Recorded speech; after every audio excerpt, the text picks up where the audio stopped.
Good morning everyone, Cynthia here with the Nameless Homestead, and today we're going to be talking about our 2020 Homestead goals. This is something I keep meaning to record for myself and for our family to look back on for a long time. We've made a lot of progress in the 3 years since we've lived at this home and on this property.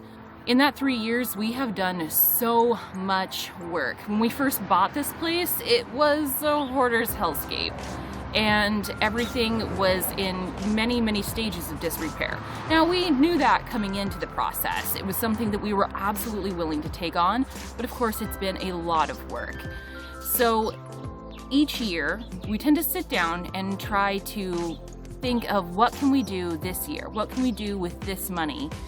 Or what can we save up towards getting done that will make a big improvement on how we do things around here. Last spring we did a lot of fencing and we got electric chargers to be able to keep the animals in the pen so that we can actually hopefully have a successful garden, for example. So I'm going to take a little walk with you this morning with the dogs and a cup of coffee, and I want to show you our hopes and dreams for this year.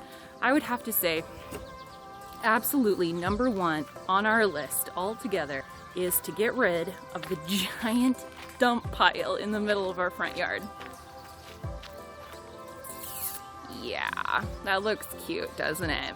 My poor neighbors. So this giant mess is 90% the previous occupants.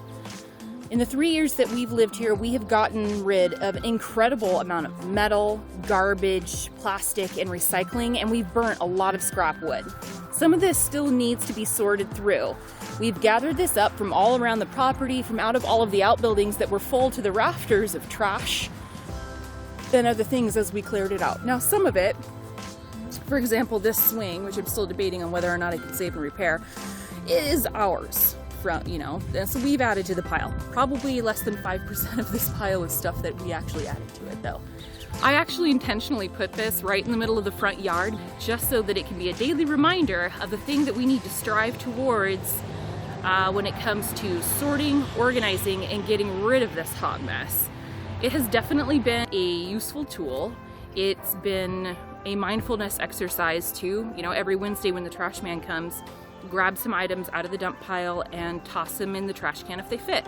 So we've definitely been whittling it down. We were actually close to getting rid of this sucker last fall, but unfortunately we ran into some financial roadblocks in the form of my car taking a dump, so the money had to go there instead. For the next item on our list, definitely the second most important item on our list, in my opinion, is taking care of the barn. We absolutely need to get to work and throw some hustle on getting this barn fixed up. Let me show you why. If you look closely, you can tell the lack of paint has not done great things for the siding. There's obvious water damage, and especially since stuff like that is not ours. The little solar light is, but not that guy. All that electrical work is not up to specifications and is not hooked up to anything anymore, thank goodness, but was when we first got here. Oh dear, now they know I'm out here and start yelling. But there's a lot of damage to the barn that needs addressed. The whole thing needs painted, and any of the siding that is no good needs to be replaced. Also, these pillars that support the front of the roof, or the loafing area, only one of them is now any more even attached to the ground and holding this sucker up, and one recently completely fell off. When they put this together, they did not attach these pillars to the roof in any way that actually supports it. Our amazing neighbor is actually going to help us with one of his big rigs hoist up the roof on this so that we can put new pillars attached correctly to the barn in order to preserve this roof. Because of course, if that barn goes down, this whole operation gets a lot different very quickly. So the barn's restoration and the cleaning up of the area around the pasture is definitely a really high priority job that we need to undertake. I want to get that roof stabilized and fixed before the snow flies. Interestingly enough, the job that we're probably going to be able to film and get done the soonest is probably one of the biggest, and that is our plans for a gigantic greenhouse this year. We've been looking at plans and looking at materials online. My husband, who's the brains of the operation and actually has capable spatial relations and building abilities, is spearheading this entire thing. So hopefully he'll be on camera a lot more pretty soon. But this entire area is our garden for the past few years. It's on the opposite side, or south side of my husband's shop. And it's definitely in a state of disrepair. Last year we didn't do a garden at all because we were so focused on getting these animals pinned up so they wouldn't be able to bust out and eat everything we were trying to grow. This area is going to actually turn into the greenhouse. We're going to do it as like an extension off the back of the shop. And it's going to be about 10 foot wide and 20 feet long. It's going to be a pole building made out of PVC and reinforced fiber reinforced plastics. So that is going to be exciting. And then to the left over here is actually going to be our garden for 2020, which is where we had the pigs last year. So this boat's gonna move, all of this metal is hopefully gonna go to a recycling facility, and the fence line for that garden is gonna come all the way out to the edge here, all the way down and all the way over to the fence on the other end. And this whole area is gonna be our garden where we grow crops to feed our family. The last job that I want to do is probably more of a unimportant fluff job than anything. But it's important to me and it's important to the community that I'm trying to build. We are the first family in our friend group to have children. So all of our kids are older.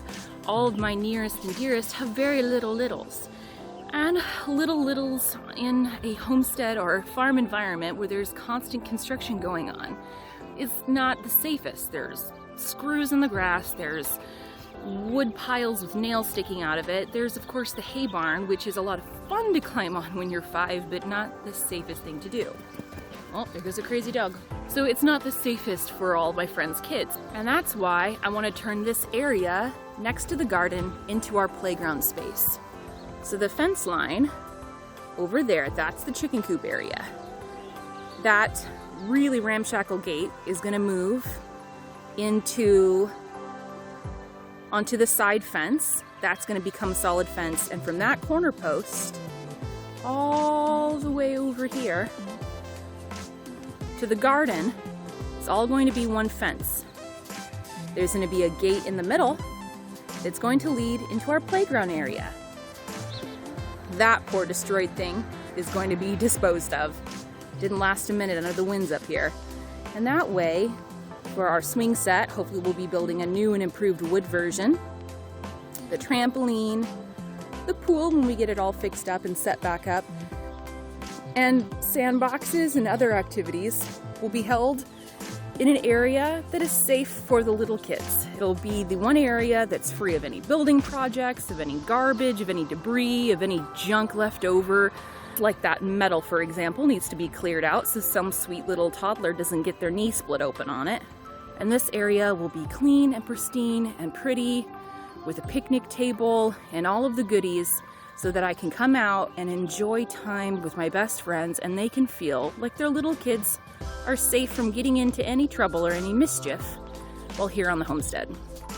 We all know how hard it is to relax and really enjoy your time socializing with your friends and your loved ones when it's an open environment with too many possibilities for little kids. Even if you're not a helicopter style parent, it can be very anxiety driving, and it'll be that little voice in the back of your head of, oh, where's little Johnny now? Is he getting into something? Is he trying to eat a rock or something ridiculous that little kids do? If I can solve that problem, it'll make our socializing events like the harvest party that we have every year a lot less stressful for the people that I love. So that's all for now. It may not sound like a whole lot when you put it on paper, but it's actually a whole heck of a lot of work to get these projects done. We're starting today. Today is a big gardening day, and husband's going to be going and price matching the PVC that we need for the greenhouse, and hopefully I will have some updates on progress for you guys on our Instagram and Facebook accounts and our Facebook group. So please find us there at the Nameless Homestead. Don't miss out on any content. If you've enjoyed this update video, please hit that like button, subscribe to our channel, and don't forget to hit the notification bell so you're notified when we next upload. See you around.